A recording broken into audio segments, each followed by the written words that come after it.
Angela Saunders is a secondary RE teacher from South East London. In the Key Stage 3 and 4 RE programme, Art Workshop, we saw her trial various artistic approaches to RE.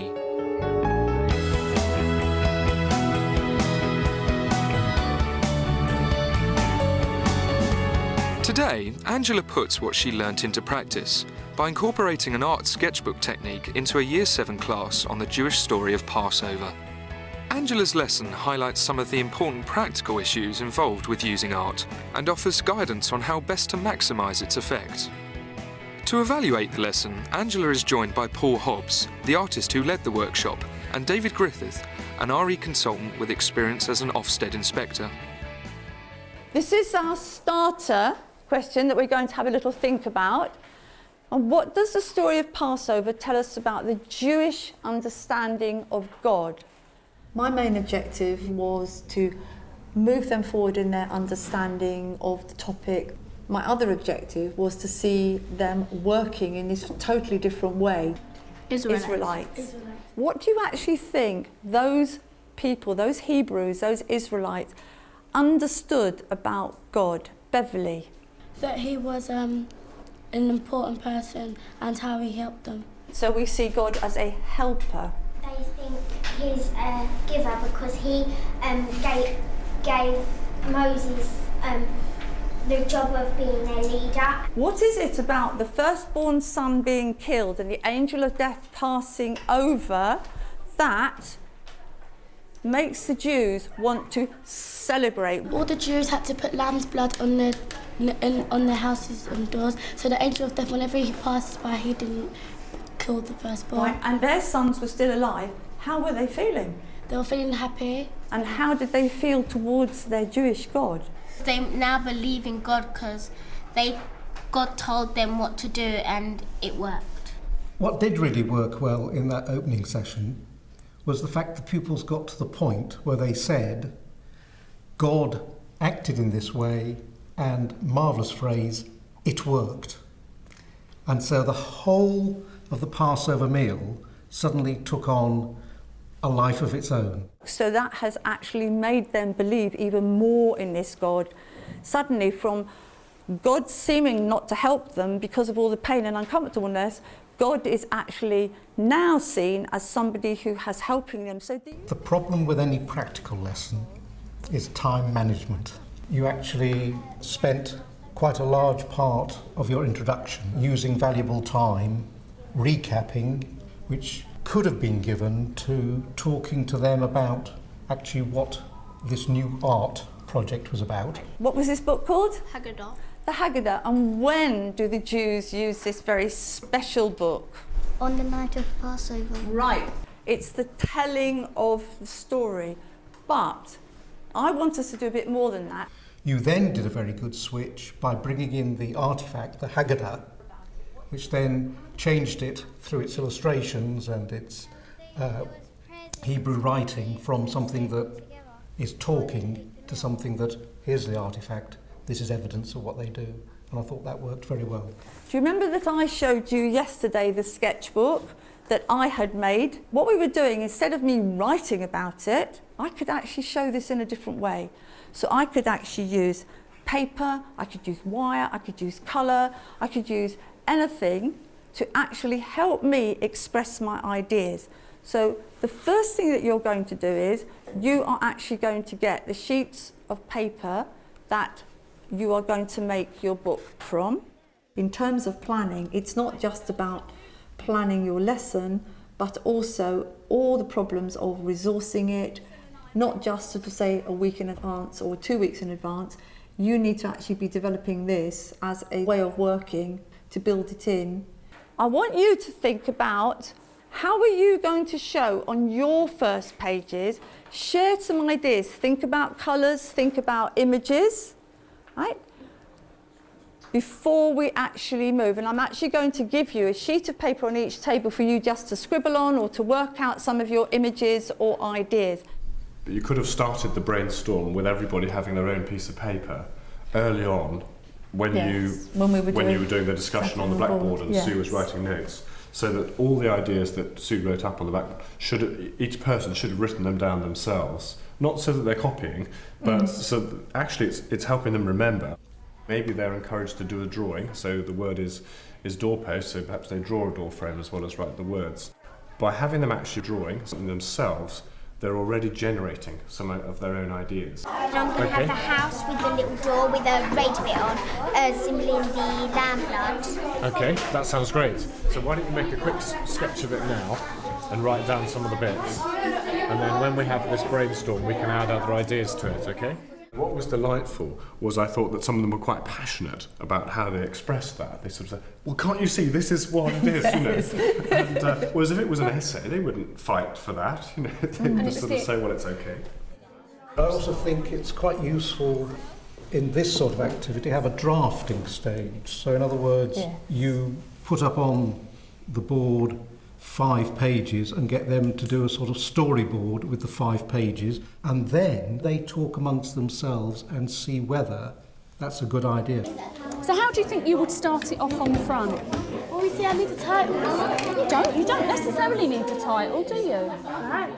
It was almost as if they were frightened of just screwing up a bit of paper or cutting up a bit of material and just expressing themselves that way. It was a question of how much choice did you allow them in the time that we were operating in, and how much structure do you need for at least them to feel a bit secure to even sort of begin the process. And it's that balance. Right, girls, if you walk yourselves round, you've got paper that you can tear, there's wire, there's coloured paper, anything you can use.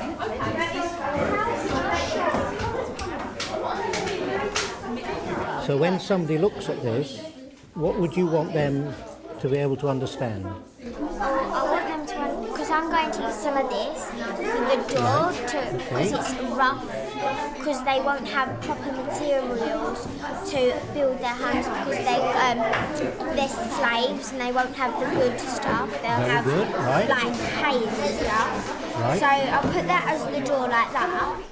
At first you had this sort of moment of people, you know, you could feel everybody thinking and wondering, what am I going to do and how am I going to get to that?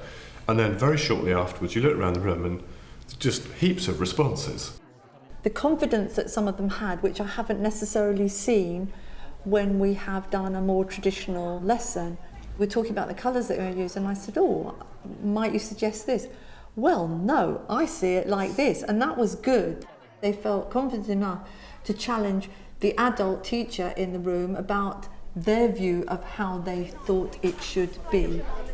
What's important is that it doesn't stray into PSE. So often when RE teachers try this sort of approach, it doesn't remain linked to the subject, and therefore the learning experience tends not to be as of higher value as it can be. Yes, would that be good? Yeah. Yes? Right, what I'm actually... That's all right, I'm really glad you've come over. It's going really, really well. I'm not sure that we'll get beyond the first page. What do you think? I don't think that's a problem, because at this stage they've thought through lots of ideas. Well, this is in fact, now they're actually doing them in a way that's not as important as the thinking through. They have actually done quite a lot of thinking and talking, which is really what I wanted, but this obviously could take much longer. Exactly. So, yes, is that okay? I think that's fine.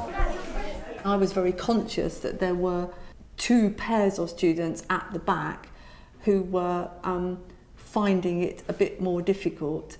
One way teachers can cater for that is by having a checklist of points which can be given to all pupils, so that you don't have to go to every pupil. They can go back to and say, right, these are the number of pages I have to do, these are the places I can find the answers, these are the sorts of materials I can do, and so that prevents them always calling the teacher's attention. And so it may require some teachers with some classes to actually define the groups. You've only just got started on your first page and you've done lots of talking and sharing ideas. That has been really, really good. And I'm going to say, I want you to start thinking about the second page. Pharaoh is now going to let the Israelites go. So we might suddenly on our second page go, pow, surprise, we're free. How have you found it as you've looked on to see what people are doing? Well, my question really was whether they were being artistic enough. Some of the ones who weren't very sure almost moved into the mode of drawing the story. Yes. But as they realised that actually there were different materials they could use, more and more of them have begun to use them. Do you think they're going to be able to make that leap into seeing an artistic way of expressing how Jews feel about the Passover? Perhaps what they really need to do is think about what would the body language of those people look like, what objects can they use to symbolise those different expressions. So it needs to be pinned down to something in real 3D terms that they can use. And they are actually choosing different facets. You suggested the door, but somebody else is suggesting the parting of the Red Sea. So I think that's very encouraging. The very fact that they've stuck it down on a page allows you to talk about it and try and open up some of the areas of confusion. Right, girls, listen. You're going to tell all of us exactly what ideas you had on here, and then how you decided and what that's telling us. Well, I decided to do this as like the angel of death passing over the house with the blood on it. I chose this bit for the old tatty houses, and I used this rough sort of thing just like what the road was like. And that's like the wind of the angel of death, and that's the plague. So your angel of death was moving like the wind, yes? And you've got that movement beautifully. And this bit is that plague that's coming out to kill the firstborn. well done. Should we give her a clap? So I think that's brilliant.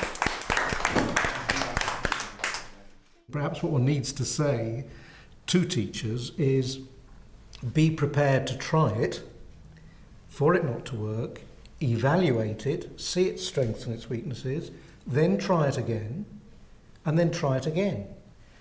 But I think one of the important things in all those situations is to try and get as much feedback as possible from the pupils and to see it as a joint project with them.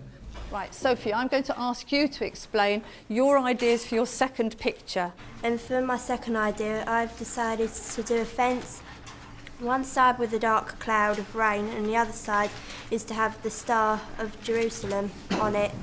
One thing for that is to show the happiness, and the other one is to show that in the 20th century that they were going to get punished even more. That, Sophie, was really, that's excellent. Right, should we give Sophie a clap, everyone? In terms of planning, what happens after the 45 minutes, the 50 minutes? Yeah. Do they take it away? Is it a long-term project? Or by the end of 45 minutes, is there a basic they should have achieved? When you build this in, how much time are you giving it? Are you going to then give them the opportunity to do it as homework, or maybe because we have extended school, so maybe some of them then might have stayed on. So there are quite a few issues for teachers to consider. Right, we're going to continue some more work on this, but what I would like to do, I think we could give yourselves a big pat on the back, so I'm going to say, let's give you a clap because you've done really well. Well done.